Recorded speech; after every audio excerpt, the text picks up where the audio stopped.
Okay, so we've been out of this industry for a while, right? So we don't necessarily have a bone in this fight.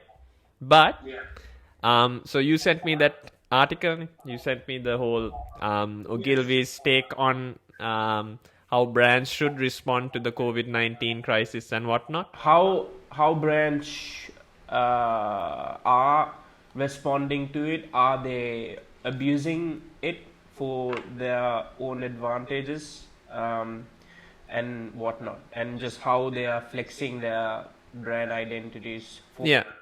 No, I think there's a few things though, Masang. One thing is what I've seen is how they are internally looking at it in terms of like treating employees and how they're treating their own people that builds their brand and how they are responding to it externally, right? So සමහර brands තියෙනවා they have to shift the way they are marketing themselves because it's not giving the general idea of what you should be doing. The example that was there on that is the whole KFC thing. Yes, They've stopped finger licking good and all that. finger Yeah. licking. That seems like that's the worst situation. Yeah, right there. but then etakota isn't it like the absence of something is what they're relying on, killer? Like they're trying to. Or I saw kind of a stupid one where like the Mercedes logo, they've 3-pointed star points tuna have now shrunk, so they're not touching the circle. Yeah, this was started by McKesney. So McDonald's did the whole brand. They changed their logo by separating the rings, the M's, and they published it all over social media, and it went viral because they were the first people to do it. If I'm not mistaken, they were the first people that I saw doing it on Instagram on that age. And after that, a lot of others, followed through, like Audi and Mercedes and KFC didn't do anything, but just in terms of the logo and the artwork and the brand recognition. No, KFC did it only in terms of like we saw like messaging, like they stopped doing finger licking good. Finger licking good, obviously, the campaign, which is pretty much their main. Yeah, exactly. Now, what I'm saying is like I think something that not just in the context of Ogilvy, but most advertising sort of platforms are now looking at is that why component, right? So they care more about how the outside world perceives them by virtue of how the company functions. So then if you take a bigger company like Google or Microsoft and all of that, people look at how the workplace is like before they even think about the actual messaging coming out of it. So එහෙම බැලුවම like the way companies are treating their employees also matters in terms of their brand dynamic, right? Internal Yeah, I aspect think of yeah. it. Yeah, I think we've come to a place. I think it's a small percentage. I don't think it's a majority, but yeah, there's definitely a small percentage that millennials, I think, are very much people who really like The modern hippies, yeah. the modern hip. That's a good way of looking at it. Actually, they are the modern hippies. They really like social causes and things that are relevant and irrelevant, and they want to put their 2 cents into it. That's true. Yeah. I call myself a millennial, but I'm also lazy. And so I don't know if that goes with one of their characteristics, but anyway. But my point being, yeah, definitely, I think there's a small percentage that looks into how exactly, more than anything, more than if actually this business is utilizing this whole pandemic to their advantage, regardless of how the employees are being treated. Are they taking advantage? They also definitely look into what kind of steps have these people have taken to make sure that their employees are safe. I think I think that's why a lot of companies did come up with a bunch of PR initiative to let everybody knows that these are the steps that we're taking to make sure that our people are fine and they are safe and they are in a good workplace. I think we need to also, I mean, in that context, we need to address a little bit of the elephant in the room also, because whatever we have looked at in terms of the brands that are, I wouldn't say using, but looking at the situation and giving messages out, they are all people who are outside on the perimeter of this issue. They are trying to, use this platform as a PSA for people, which is good. But the elephant in the room is the one brand that this has affected more than anyone else, which is Corona. Uh, and I saw this really nice, not a nice, I mean, it's not nice for them, but I saw a picture posted online where people have been like, ransacking all these supermarkets, right? So they've been buying everything under the sun, even the liquor cabinets. You see everything taken except for the Corona cases, right? I think that goes. I think that's a American thing, I would say. I think at least people now. I just came from Australia, and I can tell you that people in Australia don't think that this is caused by Corona. So they do actually maybe even more. They But buy negative Corona now. association, though, right? Like, I mean, you have, even to this day, even though it's COVID-19, people still refer to it as the Oh, yeah, coronavirus. yeah. It is So- funny though. I mean, that's his own brand. That's another story. Like how that's going to be utilized or not utilized. I hope this is what Corona, the beer, is doing at the moment and will do maybe at the end of this, tunnel. Maybe something to poke at it, but in a much not so radical way to keep things okay. But it will be fun for them to kind of address this whole we were poked, we lost a lot of business in the last whatever months, and blah blah blah, and now here we are. You don't have to be worried. You can actually have. I think they have to do it because their brand recognition is shit at the moment, because there is a bunch of people who does think that this is caused by Corona, or it's some way caused by Corona. Yeah. Here. So that's bad. I think Trump is doing a good thing by saying that it's made in China. So that's definitely helping Corona. He doesn't know it's made in Mexico. If he knew. No, that's affecting the US as a brand, right? But in terms Yeah. of like I think the main problem that this particular this virus and whatever the pandemic has created is, in terms of brands, people are scrambling to figure out how do we utilize this, right? Like this conversation is stemming from the sort of the article and the study that Ogilvy had done, and it's quite true for the most part. But if you notice it, from pretty much everything out there, they are looking at more international marks and international brands. But on a local level, I think every country, all the localized brands are using it differently. Now, for instance, if you take the media landscape currently in Sri Lanka, you'll notice that they've pulled back on advertising for everything other than sanitary, sanitizers, soaps, hygiene products, food. I did. Sorry to disturb you there. I did see. This is something that I've been kind of keeping a keen eye on. I did see a bunch of brands who are, utilizing the Life Boys and all of them. They have the commercials going, and I was checking it out to see how they are doing it, because if they are saying, hey, it's Lifebuoy hand wash for something money, buy it to get rid of Corona, that would be misusing the pandemic, right? But what they're smart about it, obviously. What they're doing it is they are saying to wash your hand, and that is the message, and on the side they just have the brand, like the product as Yeah. a solution. So they say it without saying it, which is, I think, is the best way to go about it. Yeah. But I did see a bunch of non-relevant brands to this particular thing. I don't know if it was that. Yeah, it was a dialogue commercial.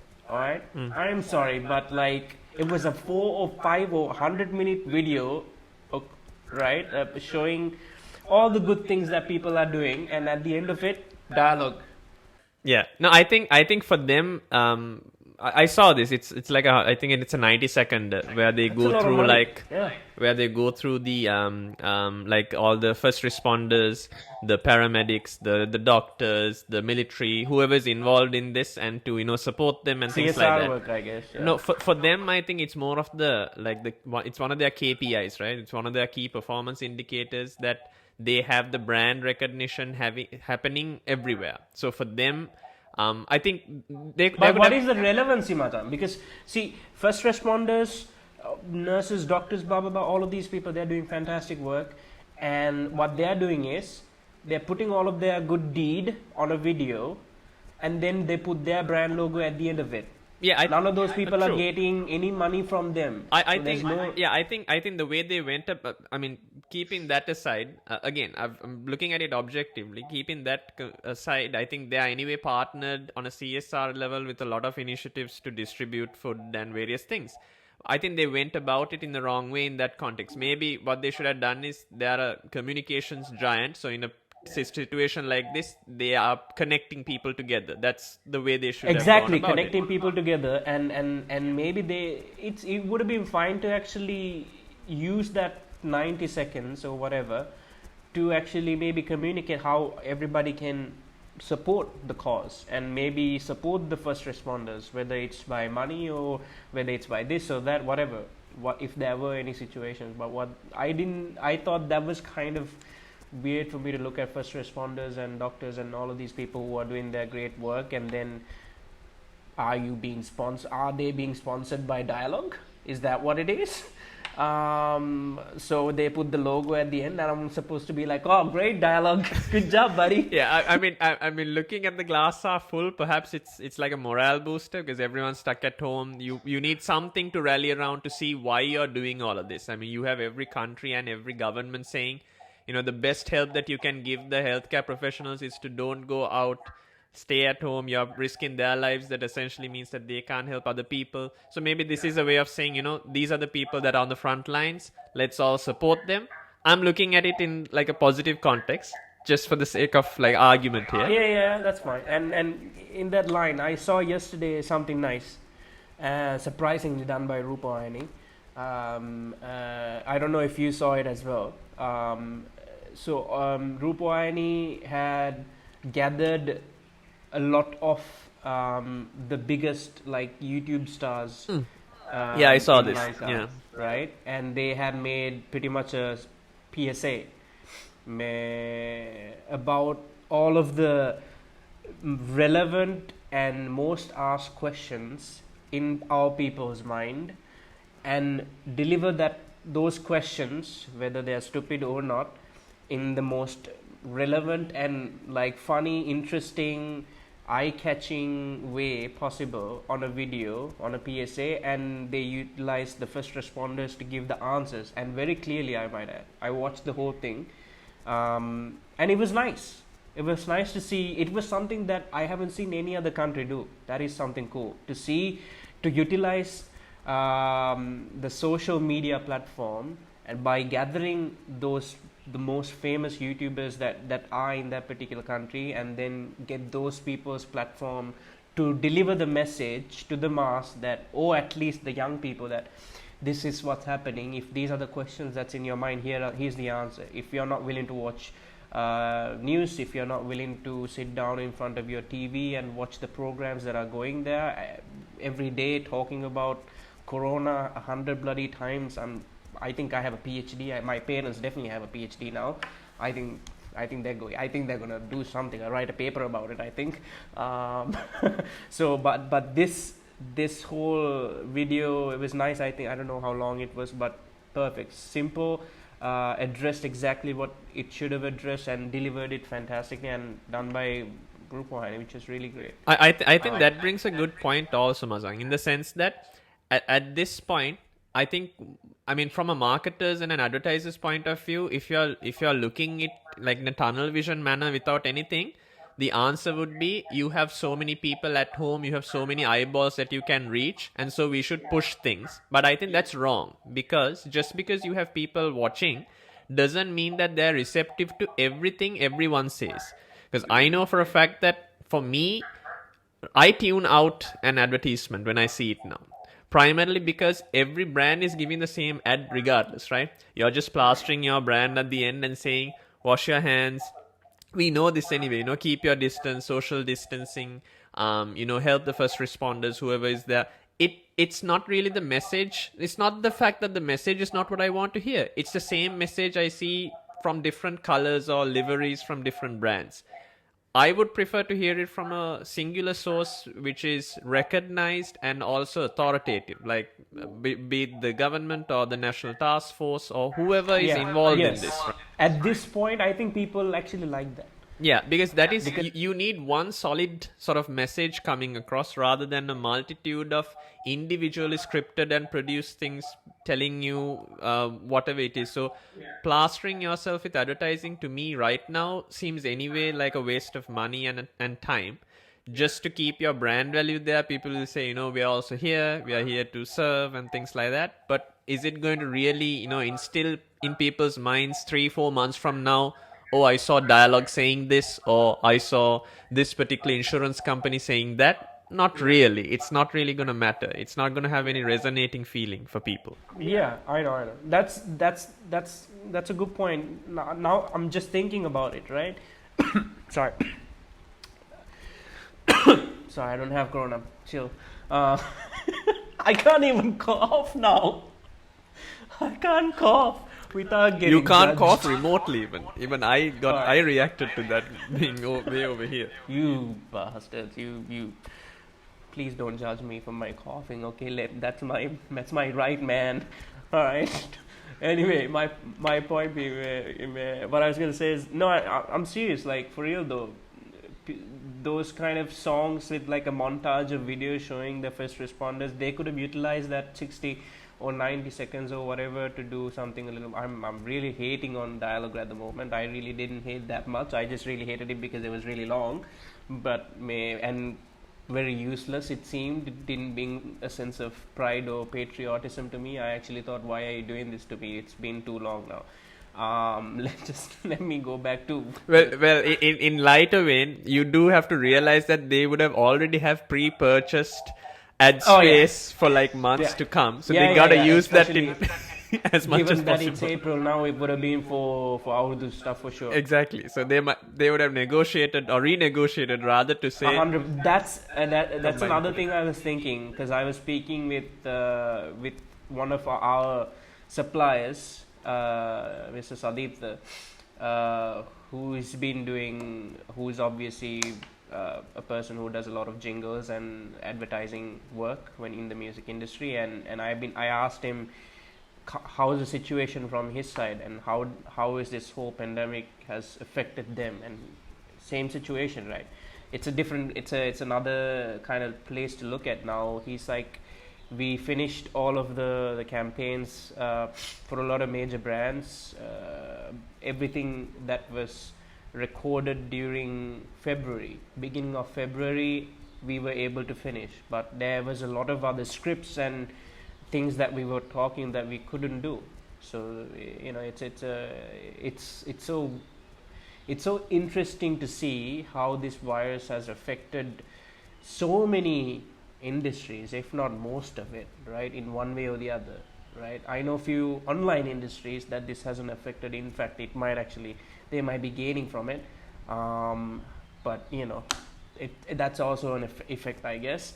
But yeah, it's interesting to see how this has affected people, especially in small, minute to big industries. Even YouTubers, I'm sure, right now they are in a bit of a situation where they might have been comfortable doing videos outside. Now they might be restricted by doing that, so they might have to go to this cocoon and think how they can get creative to make videos from home, from their room, going back to the basics, right? And speaking of Sadeep, now he's also saying, that this is the situation that has happened in the industry, that we did a bunch of Urdu commercials and jingles and all of that, and we have to hold them back. We are not doing some of them, etc., etc. So yeah, it's interesting. I think it's good to at this point also look at just, I mean, yeah, in terms of the short term, it would have impacted a lot of the bottom line of many companies because they've already prepared for campaigns, they've gotten stockpiles ready to address whatever demand that's coming up. If you notice the demand that's happening now, it's for a different cause altogether. I mean, you can't even reach certain things in terms of essentials. But I think another way to also think of it, I mean, coming full circle, is how this will affect the industry long term as well. How people will start looking at advertising. I think in one sense this has become somewhat of an equalizer also. in the sense that people have been pushed to do things that they were not ready and willing to do. One major industry this has affected is like online purchase and delivery. I mean, there were a lot of people who were apprehensive, especially groceries and essentials, right? Because we didn't have the outline for it, right? Not the outline. What do you call it? The process for it sorted out that much. Exactly. So now the best example of, I would suggest, somewhat of a brand failure is what happened to Kiehl's supermarkets. Now, in the context of some of the major supermarkets, to be fair, they are the only ones that actually had an online presence for sales. Yeah. But they had never even accounted for the type of volume that they were going to get. And that's why there are plenty of memes and stories going out now about how you have to get up at 5 in the morning, try to fill your cart online multiple times, and then I saw that. I saw a really interesting status of that nature. You know, get yourself a coffee, wait for 1 hour, question, have existential dread, question your life choices, and then you'll be able to get to the payment page. Then And you have to then at the restart end of again. everything, yeah. Exactly. So it has become, there is a negative aspect to it that has been created as well. But I think now people are more averse and they become a bit more attuned to something like that. I know for a fact that an older generation, if you tell them, oh, you can get your groceries delivered online, maybe 3 months ago, if you told them, why are you going to buy this? Get it down online. The first answer is, I don't get to select. I don't know what the quality is. I'm not sure whether it's going to come on time and things like that. But now, because you're forced into that, you will start looking at it differently. So sometimes you might be able to take this as a positive. Like companies can take it as a positive. You think now Sri Lanka has been obviously much improved in terms of online e-commerce in general since it's been going up. So do you think now, given this whole situation, do you think the e-commerce platform and online ordering and everything, when it comes to grocery shopping and something that's much more widely done in other countries, even in India, e-commerce is huge, online ordering is huge, but do you think after this whole pandemic is over, I hope it's soon, do you think it will change the landscape of how we look at online? I think I think two things though. One is this pandemic has become a good litmus test, right? So you have some online retailers that no one used to go to that have now taken up. You have people who have diversified, and because of that, they've increased their brand value as well. A good example is PickMe. PickMe has done a fantastic job, and they're doing good PR work as well. And you have something that has gone the completely other way and have been PR nightmares like that of Kapruka, where I think the messaging went out completely and they botched the situation from a PR standpoint, taking away years of good brand value that they've built up over the years. Their brand value had so much good in it that, I mean, even after the whole situation, right? I've seen memes and posts about even the posts that were hating them, which I think there is a good amount of hate that they should definitely receive, personally. But there were, even with all of that hate, in the same post, they start with saying the people who actually brought e-commerce to Sri Lanka, these are the people who introduced us this, they helped us in this way, they done so much CSR initiatives, and boom. Yeah, overnight. Yeah, it's a good, as I said, it's a good litmus test. So what I feel is, maybe, is it going to change the landscape? See, in this business, in advertising and marketing, you and I both know that you can never have an overnight success or an overnight failure happen overnight. What that means is, if you see at least a double-digit percentage rise of something, that's a win. So where there was 0, you might have a 10 to 20% increase, and that's a win in that context. I mean, 20% volume is a huge increase. You and I both know when you do campaigns trying to get ROI return, on a return basis, it's very difficult and sometimes intangible. But I think in that context, Mazang, there will be a shift. People will slowly become a bit more comfortable with it, and they will show this as an example of how it works.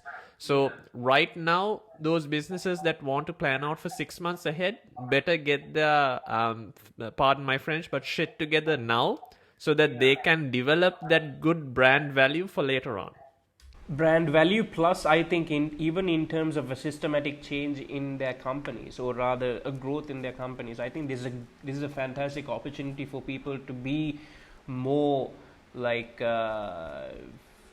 savvy when it comes to online purchasing and e-commerce, that direction, to have that. And I think this is I think the best opportunity for them to try and test the platform, and see what are the problems that they will have with the volume and everything, and then what can we do to it. Now obviously I've tried to do online purchasing here since I've come down here for this whole situation, and it's been, I think, maybe 70 being shit and 30 being, actually pretty good, given the circumstance.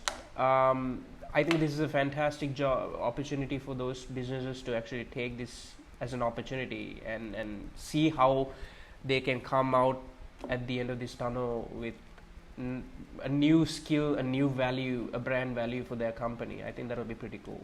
I think it's a good way of looking at it, at least from a brand perspective.